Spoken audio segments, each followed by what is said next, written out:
सुखदेव जी कहते हैं, परीक्षित, श्री कृष्ण के एक सखा थे, मित्र थे, जिनका नाम था श्रुतदेव। उनके हृदय में अनन्य श्री कृष्ण भक्ति थी।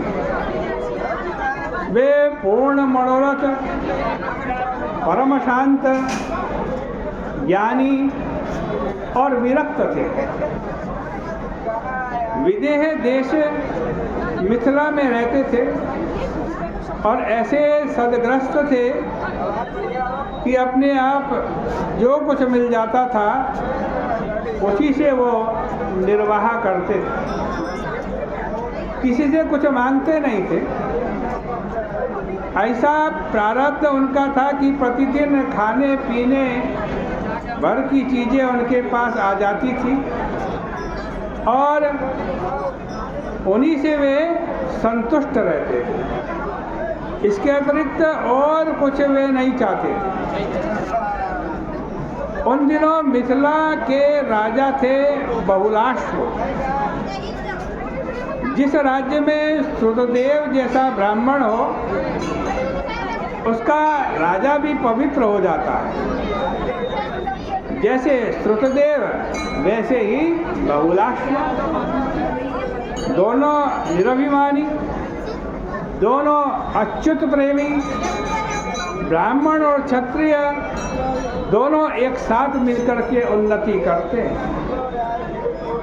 देखो, भगवान के भक्त चाहे उनसे कितने भी दूर हो, भगवान उनसे दूर नहीं होते, क्योंकि वे सर्वत्र हैं, व्यापक हैं।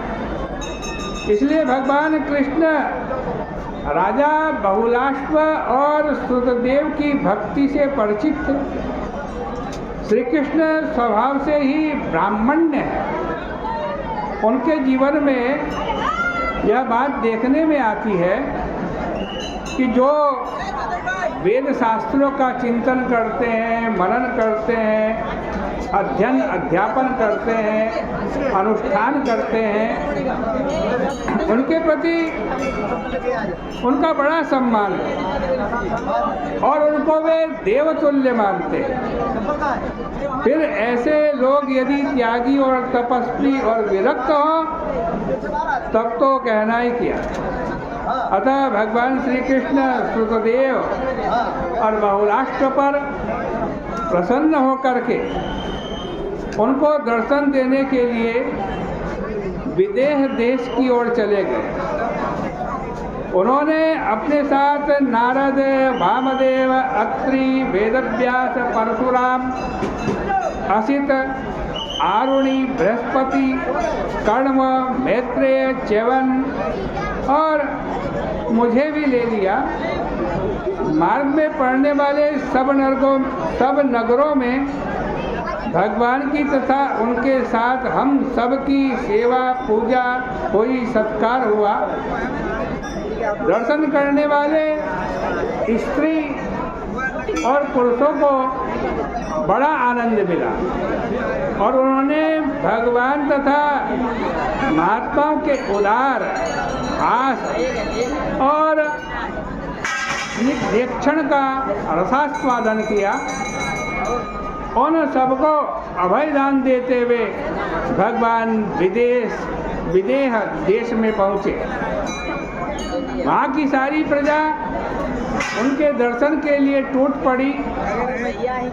सबने श्री कृष्ण और ऋषियों को प्रणाम निवेदित करके उनका बड़ा भारी स्वागत सत्कार किया। अब राजा बहुलाश्व और श्रुतदेव दोनों यह माने कि श्री कृष्ण तो हमारे ऊपर अनुग्रह करने के लिए ही आए हैं। दोनों ने उनको अपने अपने घर आमंत्रित किया। भगवान ने भी दोनों का आमंत्रण स्वीकार किया और दो रूप धारण कर लिए। भगवान ने दो रूप धारण करके इनके घर में गए। उन्होंने केवल अकेले अपना ही दो रूप नहीं बनाया, भगवान के साथ जितने भी ऋषि मुनि सेवक थे, जितनी वस्तुएं थी, सब दो दो रूप हो गए। जैसे ब्रह्मा द्वारा गोवत्स हरण के समय भगवान के विभिन्न रूप हो गए, वैसे ही उन्होंने विदेह देश में दो दो रूप धारण किए।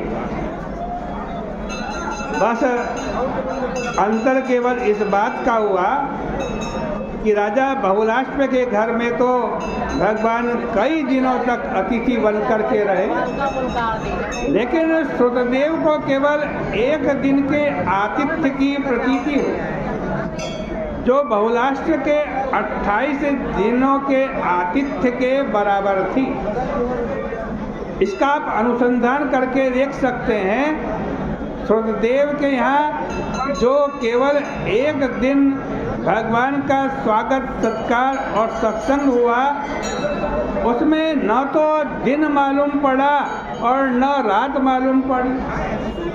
भगवान ने दिन रात का भान ही मिटा दिया, किंतु बहुलाष्प के घर के सत्संग में दिन रात आते रहे और विश्राम भी किया।